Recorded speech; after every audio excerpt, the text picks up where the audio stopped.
ఎంతో చారిత్రాత్మకమైన ఛాంబర్. ఆ ఛాంబర్ కూడా గతంలో ఎంతోమంది పెద్దవారు అందరూ కూడా సేవలు అందించి ఉన్నారు. మరి ఆ ఛాంబర్ను కూడా ఏకగ్రీవం చేసుకొని తెలుగుదేశం పార్టీ, బీజేపీ, జనసేన సభ్యులందరికీ కూడా అక్కడ గౌరవం దక్కే విధంగా కార్యక్రమం చేయడం, చైర్మన్గా కూడా తెలుగుదేశం అభ్యర్థిని ఎన్నుకోవడం కూడా జరిగింది. అంటే ఇవన్నీ ఎందుకు చెప్తున్నాము అంటే, ఒక పార్టీ నెగ్గిన తర్వాత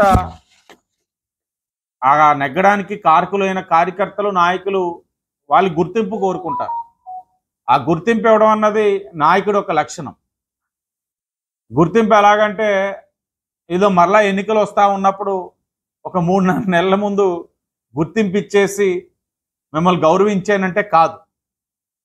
వచ్చిన ప్రతి అవకాశాన్ని కూడా అందిపుచ్చుకొని పార్టీ జెండా మోసిన వాళ్ళు, నిస్వార్థంగా పనిచేసిన వాళ్ళందరినీ కూడా గుర్తించే కార్యక్రమం తీసుకోవాలి. గవర్నమెంట్ హాస్పిటల్లో కమిటీ మెంబర్స్ నేసున్నాం, బీజేపీ, టీడీపీ, జనసేన.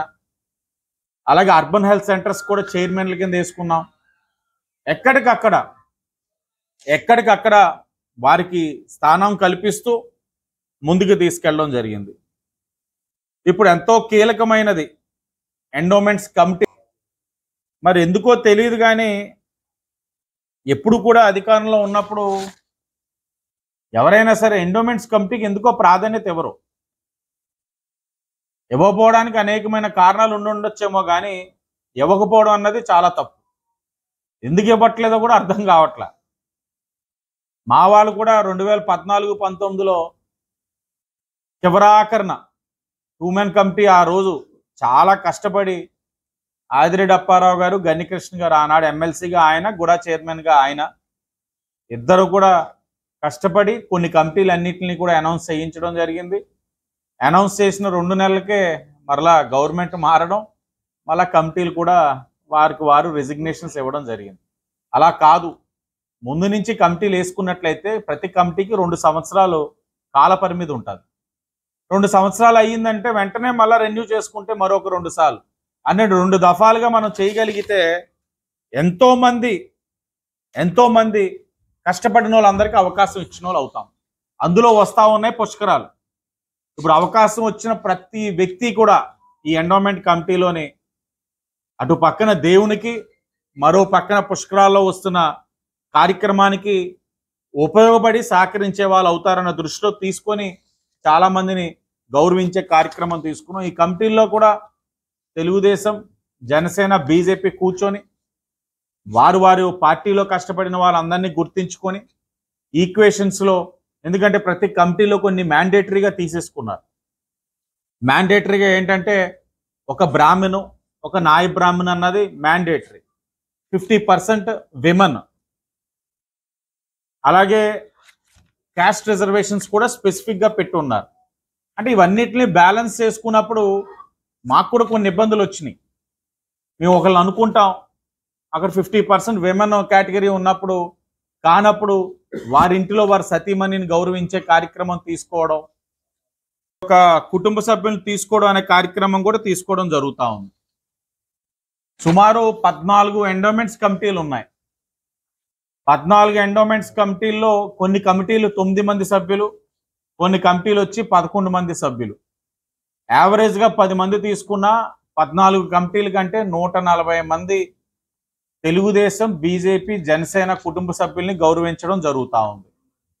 అంటే మరొక 2 సంవత్సరాలు దాన్ని ఎక్స్టెండ్ చేయగలిగితే ఇంకొక 140 మంది, అంటే సుమారు ఒకసారి అవకాశం వచ్చిన తర్వాత కొత్త వారికి అవకాశం ఇచ్చే కార్యక్రమే తీసుకుంటాం. ముమ్మాటికి 280 మందికి మనం మరలా 2029 ఎలక్షన్ నాటికి ఎండోమెంట్స్ కమిటీల ద్వారా గౌరవించే కార్యక్రమం కూటమి శ్రీకారం చుట్టింది.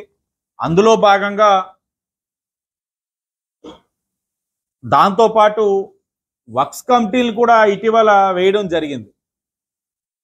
వక్స్ కమిటీలు కూడా ఆశ్చర్యం కలిగించే అంశం ఏంటంటే 10 సంవత్సరాలు 15 సంవత్సరాలు కొంతమంది నియంత్రణలాగా వెళ్ళిపోతూ ఉన్నారు. అది మరలా కూర్చొని టీడీపీ, బీజేపీ, జనసేన మార్చి వక్స్ కమిటీలు ఇప్పటికి 4 కమిటీలు కూడా అనౌన్స్ చేయడం జరిగింది. సరి చేసుకున్నాం, వాళ్ళకి కూడా గౌరవం దక్కింది మైనారిటీ సోదరులు. ఇప్పుడు 4 కమిటీలు ముందుగా 14 కమిటీలకు గాను 8 కమిటీలు ఫిల్ చేసి పంపించడం జరిగింది ప్రభుత్వానికి. ఆ పంపించిన 8 కమిటీల్లో ముందుగా శ్రీ విఘ్నేశ్వర స్వామి టెంపుల్, నాలం భీమరాజు స్ట్రీట్, రాజమహేంద్రవరం. ఆ కమిటీ ప్రభుత్వం నుంచి అధికారికంగా రావడం జరిగింది, ఆర్డర్స్ కూడా వచ్చింది. చైర్మన్గా మద్ది వెంకట నాగపూర్ణ శ్రీ సత్యనారాయణరావు గారు, అలాగే డైరెక్టర్లుగా బీజేపీ జనసేన సభ్యులు అందరూ కలిపి ఈ యొక్క బాడీని అనౌన్స్ చేయడం జరుగుతూ ఉంది. అలాగే రెండవ కమిటీ శ్రీ సారందేశ్వర స్వామి టెంపుల్, సారందర్మెట్ట, రాజమహేంద్రవరం, 47వ వార్డు. దాంట్లో చైర్మన్గా కేవీడి ఎస్సివి చౌదరి గారు, అలాగే మిగతా సభ్యులందరూ కూడా సుమారు 9 మంది సభ్యులు, అందరూ కూడా తెలుగుదేశం బీజేపీ జనసేన సభ్యులతో ఇదొక కమిటీ ఆర్డర్స్ రావడం జరిగింది. మూడవది Shri national senior basic school, Rajamahendravaram, 31వ వార్డులో ఉంటుంది. చైర్మన్గా చింతా జోగినాయుడు గారు, తెలుగుదేశం పార్టీ, అలాగే 9 మంది బీజేపీ జనసేన సభ్యులతో ఈ కమిటీ ఒకటి ఆర్డర్ ఇష్యూ అయి ఉన్నది. నాలుగవది వచ్చి శ్రీ వల్లి సుబ్రహ్మణ్యేశ్వర స్వామి టెంపుల్, వీరభద్రాపురం, 37వ వార్డు. చైర్మన్గా ఏడిద వీర వెంకట దుర్గాప్రసాద్ గారు, జనసేన, అలాగే సభ్యులుగా బీజేపీ టీడీపీ అందరూ కలిపి ఈ కమిటీ ఒకటి అనౌన్స్ అవ్వడం జరిగింది. అంటే 4 కమిటీలు ఆర్డర్స్ తోటి వచ్చినాయి. ఈ 4 కమిటీలు కూడా అతి దగ్గరలో ఒక 2-3 రోజుల వ్యవధిలో ఒక్కొక్క కమిటీకి 3-3 రోజుల గ్యాప్లో ప్రమాణ స్వీకారాలన్నీ కూడా కార్యక్రమం దగ్గరలో కూటమి ప్రభుత్వం తీసుకోబోతా ఉంది. ఈ 4 కాకుండా ఇంకొక 4 కమిటీలు ఈ 2-3 రోజుల్లో కూడా అనౌన్స్ అయ్యే పరిస్థితులు ఉన్నాయి. ఉమా మార్కండేశ్వర స్వామి దేవస్థానం, చైర్మన్గా మదన్ సింగ్ రాజ్ పురోహిత్, తెలుగుదేశం. అలాగే శ్రీ శ్యామలాంబ అమ్మవారి దేవస్థానం, మంగళవారిపేట, చైర్మన్గా కడియాల భద్రరావు గారు. అలాగే శ్రీ పందిరి మహాదేవుడు కోటిలింగాల చౌల్ట్రీ, కోటిలింగాలపేట, చైర్మన్గా రెడ్డి మనేశ్వరరావు గారు. అలాగే శ్రీ ఉమా రామలింగేశ్వర స్వామి దేవస్థానం, జాంపేట, చైర్మన్గా దాసరి గురునాథరావు గారు, జనసేన. ఈ 8 కమిటీలు ఈ 2-3 రోజులు ఇవి కూడా వచ్చేస్తే మొత్తం 8 కమిటీలు అవుతున్నాయి. ఇంకా 6 కమిటీలు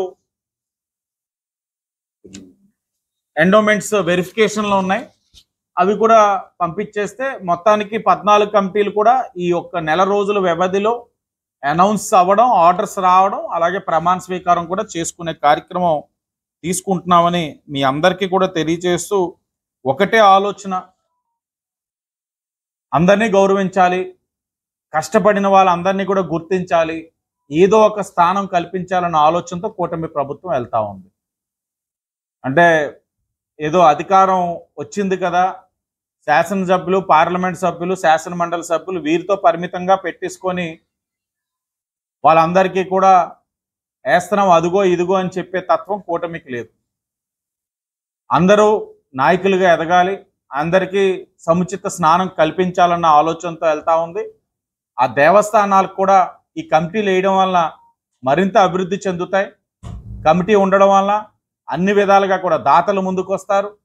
వేసిన కమిటీ కూడా చైర్మన్స్గా కొన్ని చోట్ల ఫిలాంథ్రపిస్ట్ తీసుకున్నాం, వాళ్ళు కూడా ఆ దేవస్థానం అభివృద్ధికి అన్ని విధాలుగా సహకరిస్తారన్న ఆలోచనతో తీసుకోవడం జరిగింది. వాళ్ళందరి యొక్క సహకారంతో దేవస్థానాలు అభివృద్ధి చేస్తూ అక్కడ వస్తున్న భక్తుల యొక్క నమ్మకాన్ని, వారి యొక్క విశ్వాసాన్ని పొందే విధంగా కూటమి ప్రభుత్వం ముందుకు వెళ్తాది. కమిటీ సభ్యులు అందరూ కూడా పనిచేస్తారని మీ అందరికీ తెలియజేస్తూ అందరికీ ధన్యవాదాలు.